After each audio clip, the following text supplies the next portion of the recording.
Guys, we're back.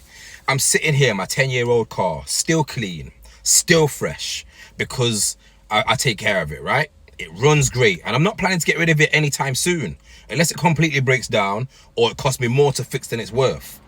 But the best part is, I've got no monthly payments.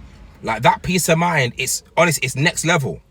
But I say this because I know family, friends, co-workers who are struggling financially. They want to buy a house, they want to save, but they barely staying afloat because they're locked into payments for a brand new car. And it's not like they can't win, it's just that their money is moving in the wrong direction. And that's the real problem. Too many people are out here trying to look rich, but in reality, they're broke. It's like people are spending hundreds a month on a car that they can't afford, right? Just to impress people that they don't even know or don't even like.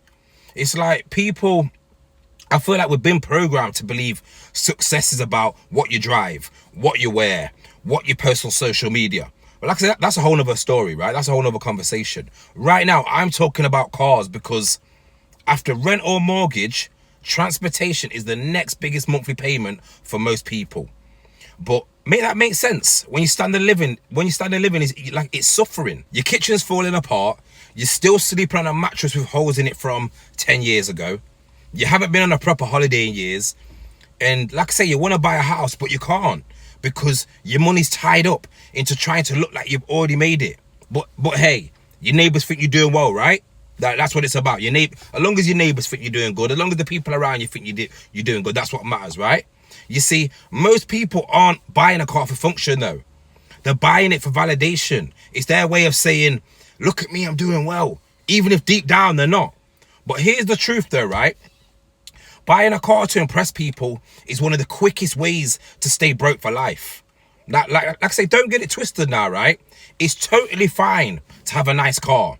Like I've got friends, I've got family. I'm telling you, with some bad boy whips, some proper whips. But here's the difference. They can actually afford them. Like, they're not struggling to make ends meet. But then you've got others, right? People aren't where they want to be yet. They're stressing to pay bills. They're spending 30% or more or monthly, like I say, from the paycheck on a depreciating asset, and somehow they're shocked when they've got nothing left at the end of the month. Like, honestly, make it make sense, please. Make it make sense. Like, let's break it down. £300 a month, right, on a car finance. £100 a month on insurance. £200 a month on petrol.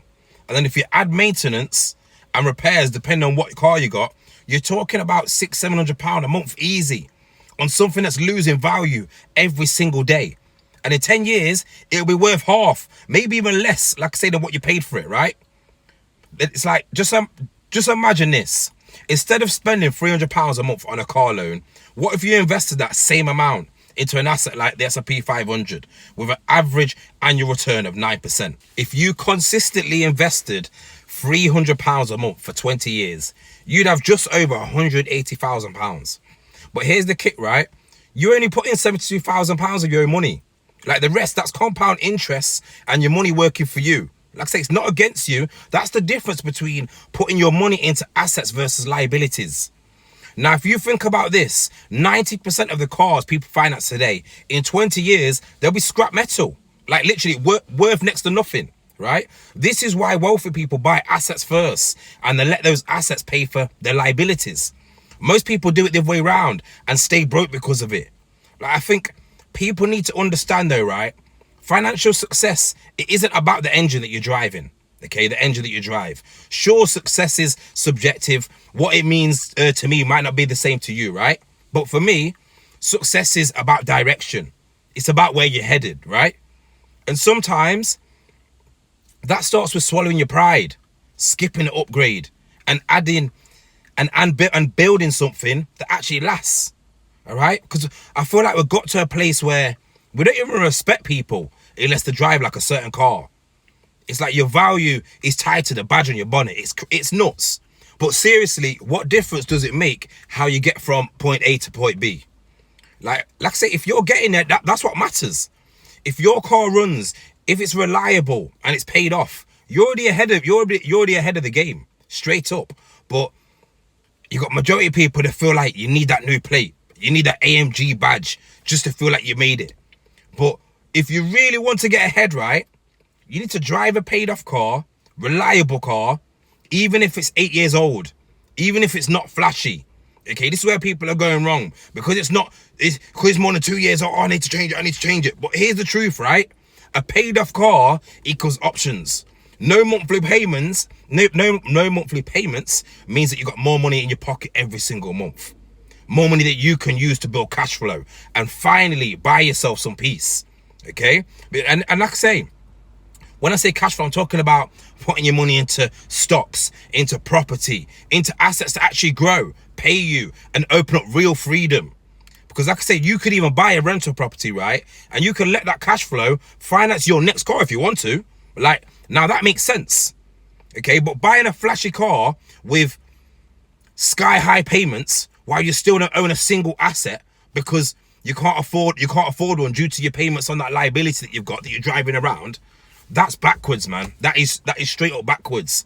You need to stop trading short-term status for, like I say, for long-term stability. Stop letting Instagram and your ego write your budget. Like, honestly, let me ask you this. Would you rather look rich or actually be rich? Like, that's simple, straight up, surely. Because if your car is worth more than your investments, something's off. Something's off, straight up. If your car payment is half of your paycheck, you're not in a good place, man. I'll be real. You need to switch this up. Because if your car is the only thing that you can flex, but your net worth is negative, you don't own the car, mate. I'm telling you now that car owns you. Now listen, if you're in a position to buy a luxury car and it doesn't impact your ability to invest, grow, or build your portfolio, like I say, it can buy it without any stress, without it slowing down your goals. That's not flexing, that's freedom. But that's not what most people are doing. Most people are out here financing a new car every 2 to 3 years just because of the old one. Like I say, the old one feels outdated. Like, that's the trap. That's what's keeping people stuck, straight up. That's what keeps people broke. Like, you don't need the new car. You need a new mindset. So let's focus. Let's think. Let's get on our purpose. And let's start being intentional with our money, our time, and our future. And if you start making sacrifices now, that way we can live the best of our lives for the rest of our lives, right? Drive smart, build wealth, buy freedom, and not validation. We out. Peace.